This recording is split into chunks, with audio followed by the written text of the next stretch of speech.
It's Tennessee.Frank.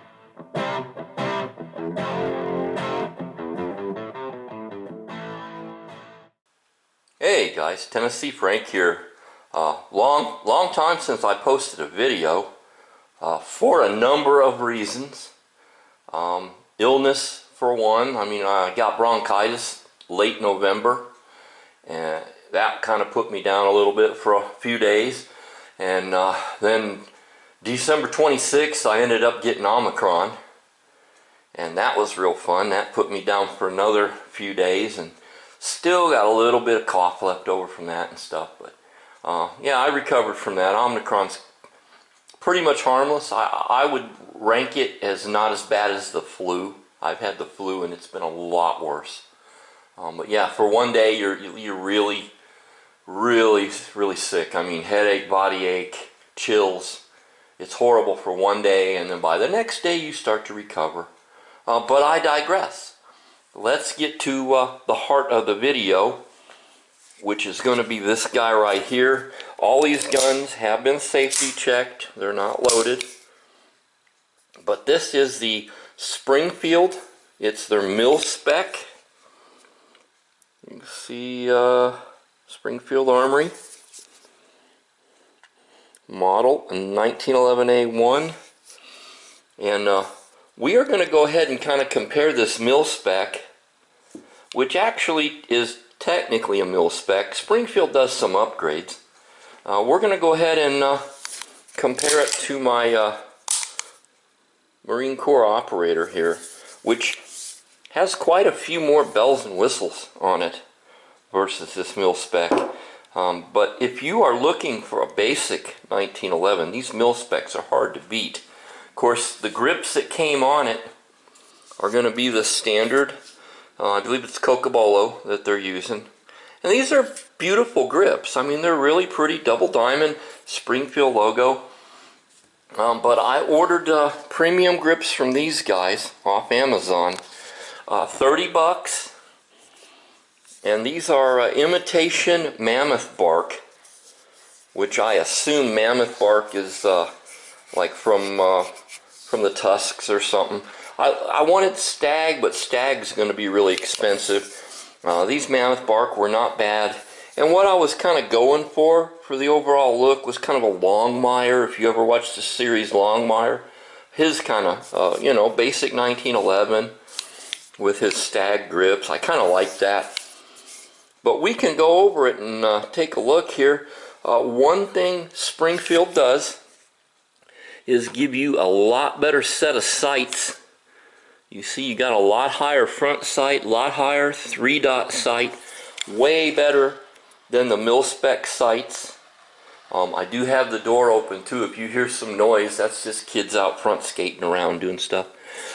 They also, besides sights, they lower the ejection port and flute it. This flute stops you from getting all those dings and dents in your brass. And we'll go ahead and lock it back. It's still fairly stiff on the spring. I've not shot it yet. They do give you a match grade stainless steel barrel and a match grade bushing. So you are getting some good upgrades over a military spec gun. You still have the short trigger. You're still going to have the rounded mainspring housing, standard grip safety, standard trigger, just like your basic Mil-Spec, your GI guide rod system, which I prefer, your standard safety. So you're still going to have, your basic military spec options on the gun with those exceptions that I mentioned.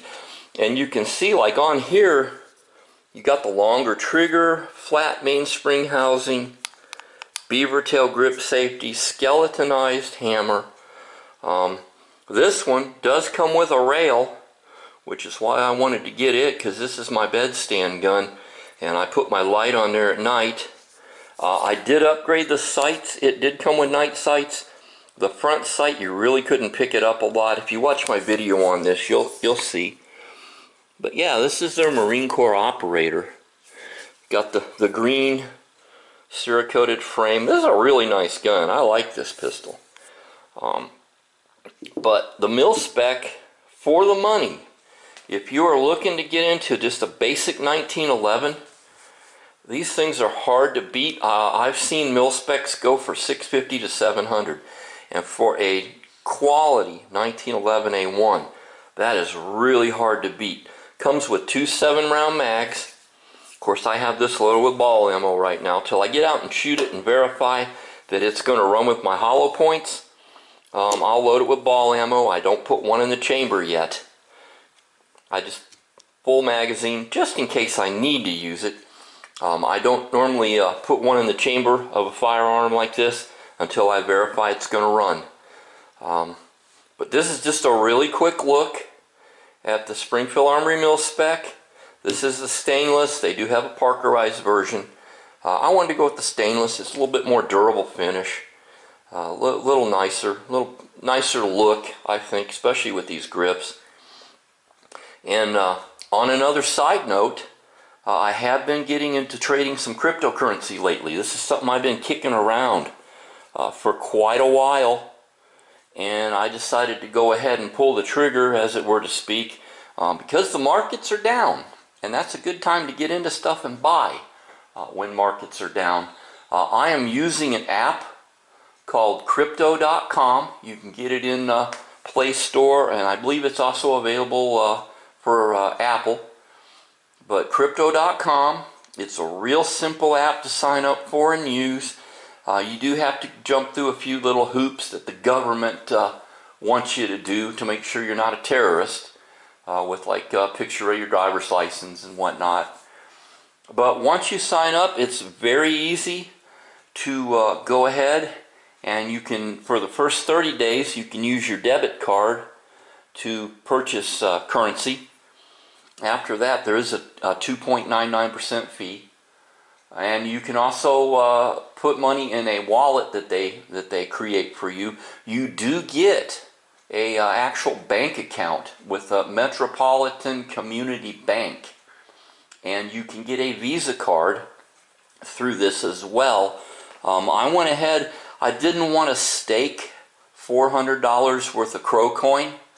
So I went ahead and got the standard blue card. When you go on the app, you'll see all these cards.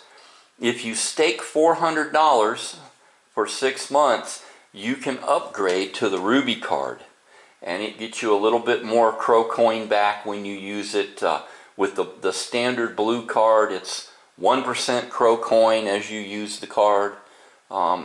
With the Ruby card, it's 2%.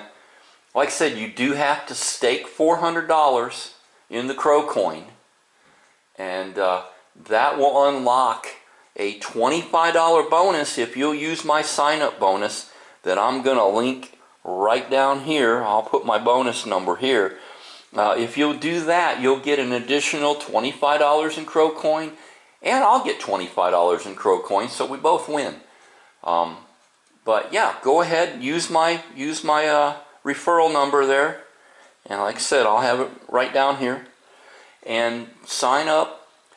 If you can afford it, go ahead and stake the $400 and get the Ruby card. That will help you to unlock the extra 25. Otherwise it stays locked. No one told me that at the beginning. I thought, well, I'll get 25 right off the bat, but no, I had to go back in, and I've been buying more currency. I went ahead and got the additional Crow coin and staked it, so I should be able to unlock that 25 that I got from using another guy's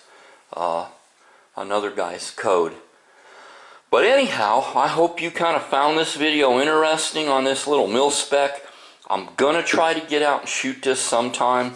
I have this. I also have a Savage XP in 350 Legend I need to get out and shoot and do a video on. Seemed like kind of a fun little cartridge to get. It's an awesome little 200-yard deer cartridge. Kind of like 30-30, 35 Remington, you know, in that vein. So yeah, look forward to a video of this after we get out and shoot it, and hopefully, Lord willing, I'll have a video of the rifle too. So like I always say, either we stand up for our rights or we can sit by and watch them go away. Y'all have an awesome afternoon. We'll talk to you later. T.N.Frank out of here.